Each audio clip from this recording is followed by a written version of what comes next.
Assalamualaikum warahmatullahi wabarakatuh. Waalaikumsalam warahmatullahi wabarakatuh. Alhamdulillah, salatu wassalamu ala rasulillah, wa la hawla wa la quwwata illa billah. Syukur kita kepada Allah dan mengucapkan selawat kepada junjungan kita Nabi Muhammad sallallahu alaihi wasallam. Allahumma shalli ala sayyidina Muhammad wa ala ali sayyidina. Baik pemirsa yang dirahmati Allah Subhanahu wa taala, kembali lagi kita dalam siaran Suluh Podcast, yang mana pada kesempatan ini kita mengangkat sebuah program yang kita beri nama Santap, santai tapi produktif. Mana dalam program ini kita akan berbincang-bincang dengan beberapa orang narasumber, mengangkat persoalan-persoalan yang mungkin kita anggap sepele, mungkin kita anggap sederhana, tapi banyak kita temukan di dalam kehidupan kita sehari-hari. Maka pada kesempatan yang bahagia ini, kita akan coba bincangkan, mungkin semua kita pernah mengalami ketika kita dalam melaksanakan sholat, apakah itu sholat sendiri ataupun sholat berjamaah, mana mungkin kita merasa lepas angin, kedatangan, kita merasa, tetapi kita tidak yakin. Begitu juga dengan jumlah rakaat sholat kita. Apakah ini sudah, contohnya sholat zuhur, apakah sudah 4 atau masih 3? Ada keraguan kepada kita. Lalu bagaimana kita menyikapinya jika hal ini terjadi pada diri kita? Maka yang pertama, kita sudah menghadirkan narasumber, Buya Dr. Andus Kaderi. Mana kabarnya Ustaz? Sehat, walafiat. Alhamdulillah. Lalu di sebelah kiri ada Ustaz Zendriko SOC. Bagaimana kabarnya Ustaz? Alhamdulillah. Alhamdulillah. Semua kegiatan lancar kan? Alhamdulillah. Dan kita juga didampingi oleh Ustazah Enita MA. Bagaimana kabarnya Ustazah? Alhamdulillah. Baik, pemirsa yang dirahmati Allah Subhanahu wa taala, langsung saja kita tanyakan kepada narasumber kita yang hadir pada hari ini. Lalu bagaimana kira-kira tindakan kita, keputusan apa yang kita ambil ketika ada keraguan kita dalam melaksanakan sholat, seperti hal yang sudah kita bicarakan tadi. Silakan Bu ya. Kita jawab yang pertama dulu ya. Itu mengenai keraguan kedatangan hadas. Ya. Ada keluar angin atau tidak. Ini banyak terjadi nih. Ya. Menyikapi ini ketika kita rasa-rasa ingin melepaskan angin, itu dianjurkan kita, bahkan wajib hukumnya kita menahan. Berarti, supaya jangan sampai keluar angin tadi. Wajib menahan, itu yang pertama. Kalau kita sedang sholat. Tapi kalau kita menjelang sholat tuh wajib kita lepaskan. Berwudu kita. Jadi kita selesaikan hajat kita semua sebelum melaksanakan sholat, itu yang seharusnya. Tetapi kalau datangnya ketika kita sedang sholat, berarti kita wajib kita untuk menahan. Wajib kita menahan.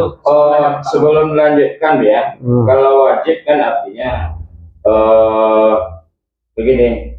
Nanti kalau kita tahan di waktu sholat, kita takut mengganggu kekhusyukan sholat kita.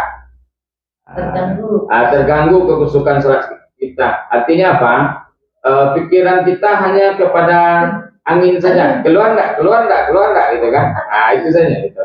Bagaimana itu ya? Ya kalau memang rasa inginnya datang tuh sebelum sholat, ya, itu kita wajib tahan. Kemudian ketika kita sholat, apa tadi? Kalau sebelum sholat, wajib kita lepaskan dulu. Kalau dalam sholat, ingin datang itu wajib kita tahan. Kalau sudah tidak tertahan, kalau memang tidak tertahan lagi, mundurlah kita sebagai imam. Keluar kita, kemudian kan ada yang bisa yang di belakang menggantikan kita. Berkaitan dengan ini Bu ya, ketika imam mundur, imam batal wudunya, apakah imam itu mengambil tangan jamaah yang ada di belakang atau inisiatif jamaah sendiri maju? Nanti jamaah kalau nggak dipanggil nanti tidak ada imam kekosongan, dan tidak tahu pula jamaah itu dengan ilmunya. Bagusnya bagaimana kira-kira?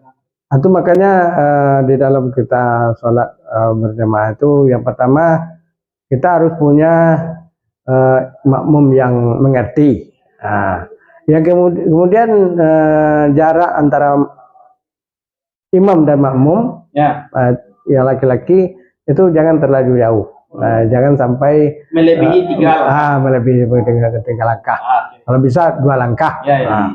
Jadi 2 langkah sudah sampai ke depan. Maksimal itu 3 langkah itu udah. Jadi ketika kita punya makmum yang mengerti, otomatis dia nanti akan menggantikan kita. Langsung ambil alih. Ya. Tapi kalau mungkin kedatangan ada tadi waktu kita sujud, Ya. itu terpaksa kita Memberi isyarat.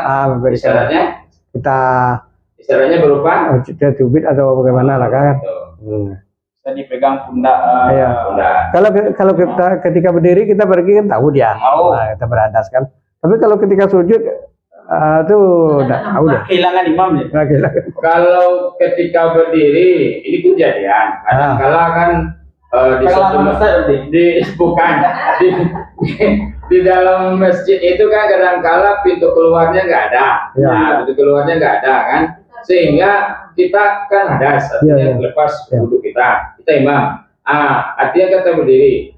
Kemana kita melewatinya? Apa kita lewat di waktu orang sholat itu atau bagaimana? Kita tunggu orang sholat selesai baru kita pergi.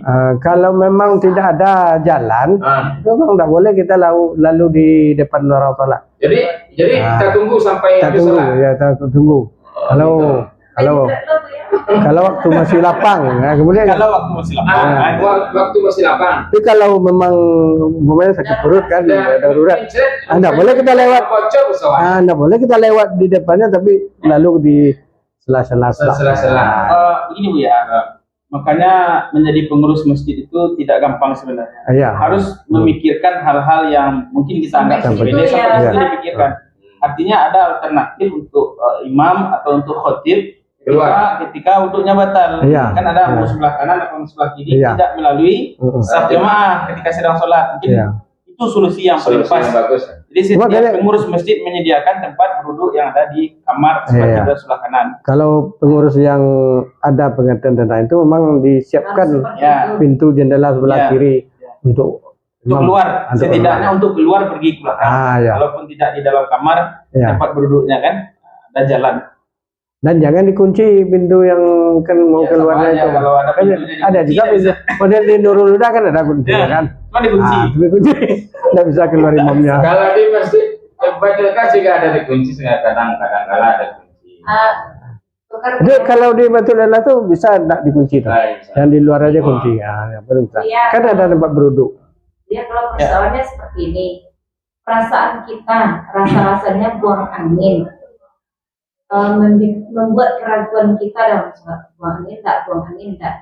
Jadi kriterianya seperti apa? Ambil keyakinan kita. Di mana yakin kita? Kalau memang keluar rasanya berarti itulah. Kalau memang enggak keluar rasanya ya enggak. Tapi kan ada indikator yang pertama terdengar bunyi itu sudah pasti, atau tercium bau, itu kan sudah pasti. Dengan 2 indikator ini kita bisa memutuskan bahwa kita memang benar-benar sudah batal untuk kita. Tetapi keraguan itu kan diantara itu kita tidak mendengar bunyinya, kemudian baunya tidak ada. Di situ baru kita dan keyakinan penuh. Dan itu adalah apa pendapat ulama fikih itu. Kalau yang model itu kan dia yang menilai yang lahir aja kan. Jadi ulama fikih itu kalau memang tidak ada bunyi, tidak ada bau, berarti tidak batal. Tapi kalau ulama yang tahu, kalau memang ada keyakinannya jatuh ke lepas kan terasa itu. Berarti lepas beruduk lagi. Lebih terasa itu kecil atau besarnya sama. Sama membatalkan. Karena kan langsung. Ada kecil atau besarnya sama. Kata hati kita itu kan ada tuh. Lepas. Lepas. Iya lepas. Tapi kalau belum. Alhamdulillah. Jadi masalah kentut ini kan semua kita akan mengalami ini. Artinya setiap kita sholat pasti ada demikian. Itu makanya mungkin sebelum sholat itu disempurnakan dulu ya.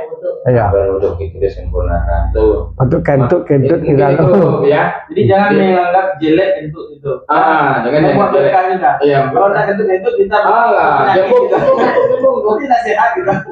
Orang sudah operasi saja betul. harus kentut dulu. Iya. Baru bisa minum. Iya. Baru bisa minum kan? baru bisa minum. Berarti berharga kentut itu. Jadi jangan dicela orang yang Kentut, jangan celah. Berharga tuh Iya. juta harganya tuh. Jutaan rupiah harga Iya. harus ada adab-adabnya. Nah, tentu ada adabnya. Di Di mana kita kentut, kayak yang Rami kentut itu salah. Apalagi jadi imamnya. Itu kita apalagi puji ya. Iya. Malu kita. Yang kedua lagi yang masalah tinggal tadi ya. Tinggal sholat rakaat sholat. Nah, itu ya jumlah rakaat. Kita ragu apakah sudah 4 atau masih 3 atau gimana. Ini mungkin dari kita yang hadir ini keempat-empatnya sudah pernah mengalami baik sendiri maupun berjamaah. Nah, makanya perlu kita sampaikan kepada pemirsa ketika mengalami hal yang sama seperti kita. Ya kan kalau kita kembali kepada pengajian fikih, makanya ulama-ulama tuh sampai pembahasannya, sebab dia sudah meneliti lebih dahulu kan. Jadi kalau memang kita ragu tentang bilang rakaat sholat kita, apakah kita sudah melakukan 4 atau 3, itu berbeda pendapat atau ada hilafiah ulama fikih. Kalau ragu kita tentang 3 dan 4, ada yang mengatakan ambil yang sedikit, berarti tambah 1 lagi.